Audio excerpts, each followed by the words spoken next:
Father de Silva, Ranvijay और सौम्या तीनों रुद्र की मदद से होटल के किचन में पहुंच चुके थे, लेकिन वहां से भी उनका बच निकलना आसान नहीं था, क्योंकि किचन का दरवाजा वैम्पायर्स को ज्यादा देर तक रोक कर नहीं रख सकता था। ऐसे में फादर डिसिल्वा ने आग का सहारा लेकर वैम्पायर्स को वहां से भागने पर मजबूर कर दिया, लेकिन बदकिस्मती से रुद्र भी उसी आग की चपेट में आ गया और अब शायद उसके पास बचने की कोई उम्मीद नहीं बाकी थी।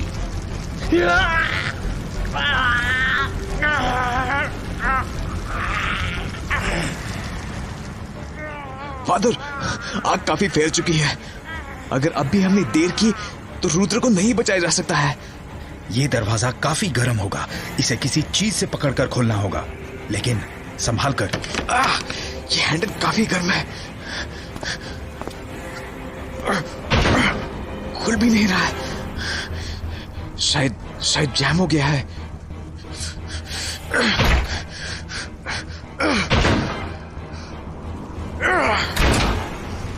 रणविजय, संभाल के, उस तरफ आग है, remember. Ranvijay, careful, careful, be careful. I am okay. Rudra, Rudra, Rudra! Oh no, oh no! ये तो father, I need your help. Rudra, Rudra, मैं आ गया हूँ। ओह नो, ये तो बहुत जल चुका है। पहले हमें इसे यहाँ से बाहर निकालना होगा। इसे यहाँ से खींचते हैं। रुद्र, मत हारना।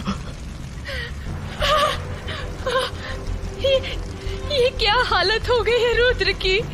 Oh my God! सौम्या, तुम दूर रहो। रुद्र, आंखें खोलो Rudra. Ranvijay, let me check. No, he is no more. No,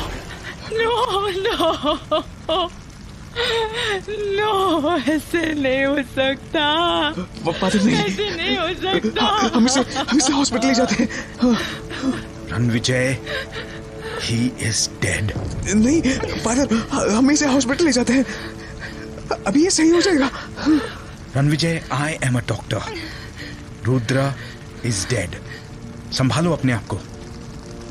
Ranvijay, Saumya, हमें यहाँ से निकलना भी है। Yes father, yes father. Ranvijay, बाहर देखो, वैम्पायर्स हैं या जा चुके हैं? हाँ फादर।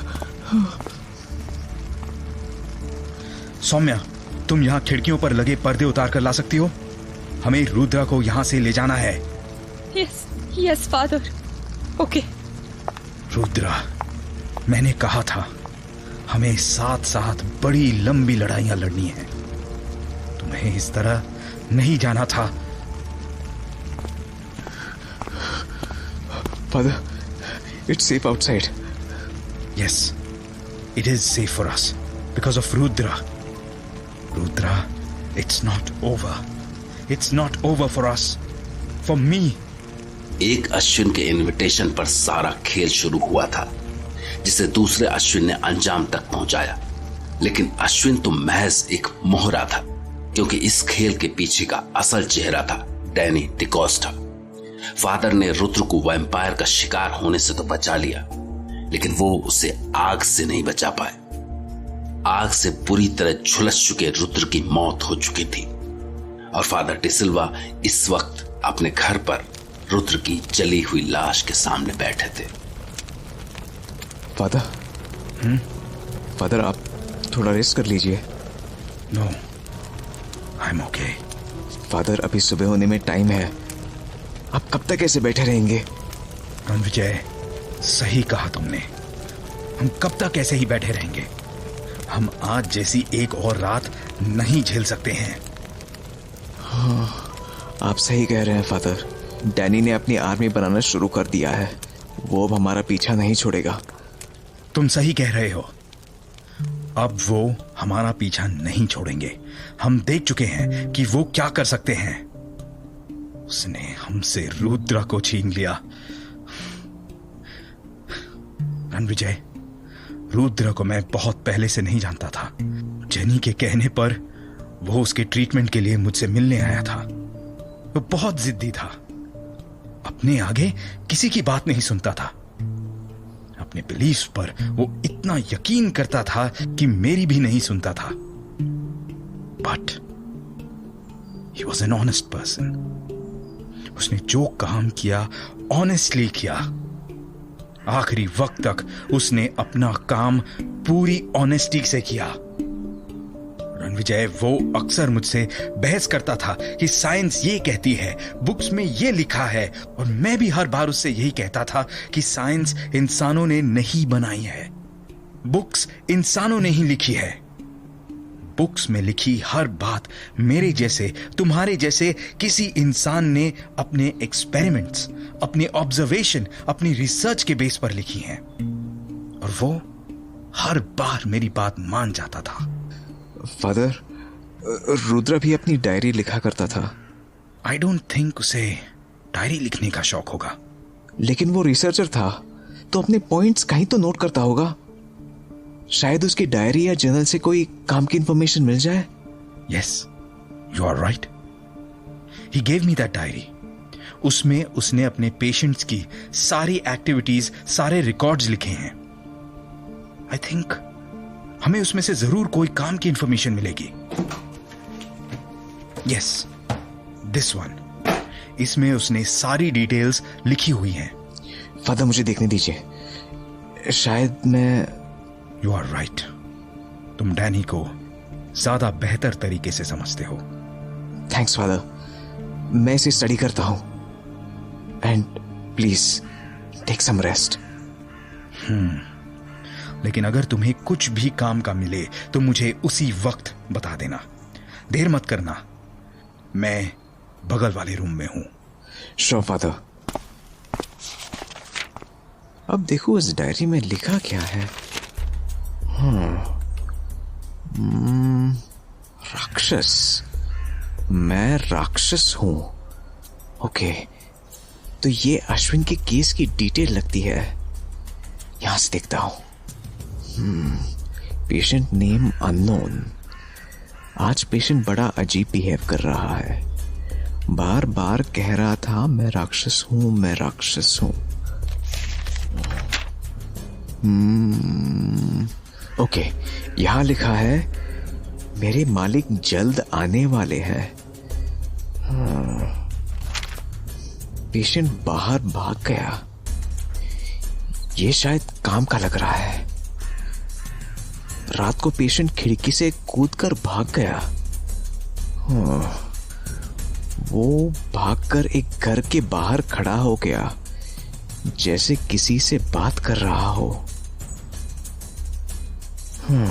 ये रुद्रा ने किस जगह के बारे में लिखा है? आगे देखता हूं।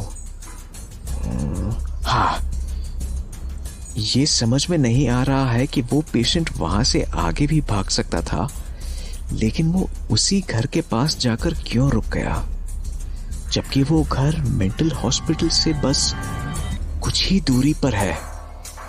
इतनी देर में वो वहां आगे भी जा सकता था। ऐसा लग रहा था कि किसी चीज ने उसे उस घर में बुलाया था।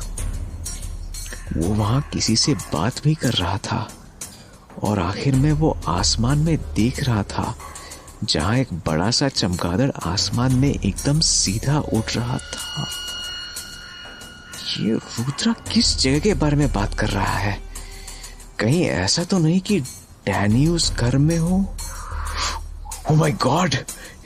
डैनी ने मुंबई में जो प्रॉपर्टीज खरीदी थी, उनमें से एक प्रॉपर्टी उस मेंटल हॉस्पिटल के पास में भी है।